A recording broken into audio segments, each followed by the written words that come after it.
A blue check mark on Twitter used to be a way for users to verify the authenticity of an account. But recently, CEO Elon Musk said people must pay $8 a month for the platform's, quote, Twitter Blue subscription service.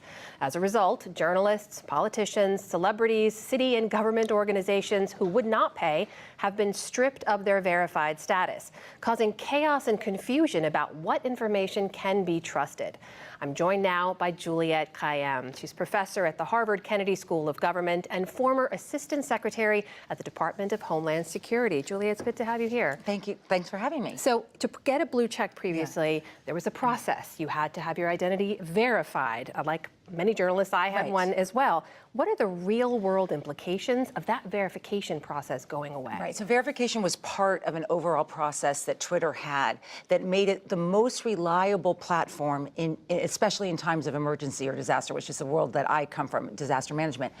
And what it did is it ensured that the way the algorithm worked is that when something bad happened, journalists, government officials, emergency managers, their information, what they were seeing, what they were hearing, and most importantly, what did they want community members to do? Do you run? Do you hide? Do you evacuate? Do you shelter in place? Those are important decisions to be made with just a few moments' notice. All of those were now validated through the blue check mark. Now, just based on experience, but because we know the blue check mark is unreliable, Twitter feeds, just think of a school shooting. Twitter feeds are just unreliable. They're not helpful. They're not giving you information in real time. So that has been I said, Twitter used to be good at saving lives. I know it's hard for people to believe, but it really became a way in which public safety agencies were pushing out information. And as importantly, it became a way in which communities and information was being heard by government officials. That's a system that's called API. But basically, let's say the earthquake in Turkey, government officials would follow what was happening on Twitter. There's a lot of people who seem to be, under rubble here. There's a lot of people who seem to be without water here. And that would help drive resources. That whole system is now unreliable, not accessible. And so I know we talk a lot about what's bad about Twitter, but at one stage it was really good. It was really, really good. There is the emergency and disaster response part of it. There's also the misinformation part of it. What are sort of the worst case consequences you're seeing there? Well, we saw it on day one when the blue check mark could be bought. Someone clever, it didn't seem like he was nefarious, bought the National Weather Service name. So that if you were looking for the National Weather Service, which is the sort of, best assessor of what weather is telling us, and then it's pushing out information based on where you are, regionally or locally.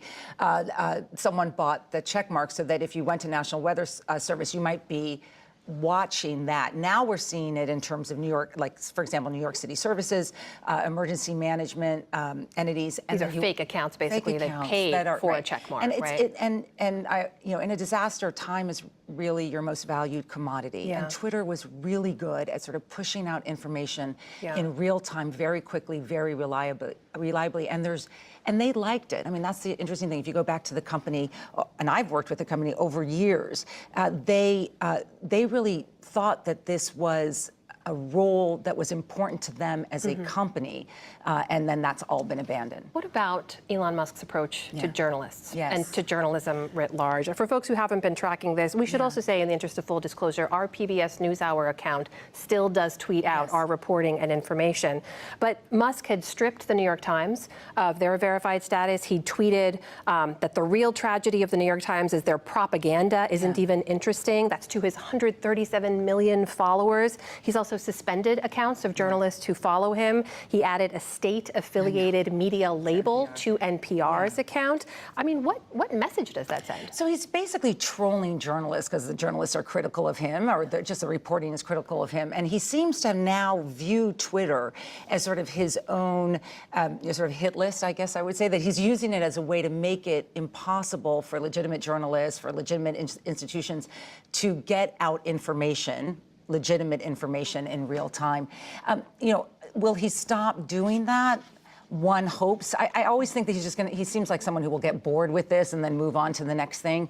But there's legitimate damage being done, one, because it misrepresents some journalists and what they're doing and may elevate other journalists. There's, people who should not, for example, be called journalists. Yeah. And also it undermines the legitimacy of organizations like PBS or NPR. I need to ask you in the minute or so we Yeah. have left about a story we reported on Yes. earlier, the revelations around Jack Yeah. Teixeira, that Massachusetts Air National Guardsman accused of leaking those intelligence documents in a previous role. Yeah. You oversaw the Massachusetts Air National Guard. And I just Coincidence. wonder how Yeah. you are taking all of this in, about how someone like that got a security clearance. It seems inconceivable until I tell you that 1.3 million people have top secret clearance. It's too many people at this stage, and it's a public and private. It's national, federal, state. It's lots of people have access to classified information, and it seems where the gap was, or there were two gaps here. One was he was doing all sorts of things when he was 16 and 17 years old, not good things at all. With racism, made threatening people, and somehow the Pentagon cleared him, sort of excused it as sort of youthful transgressions, and we're gonna let him in. But once they do that, they then give him access to everything. And I think that the question now is, it's inconceivable to me that he had access to everything that he was then able to release. So there's the question of, how did he get it in the first place?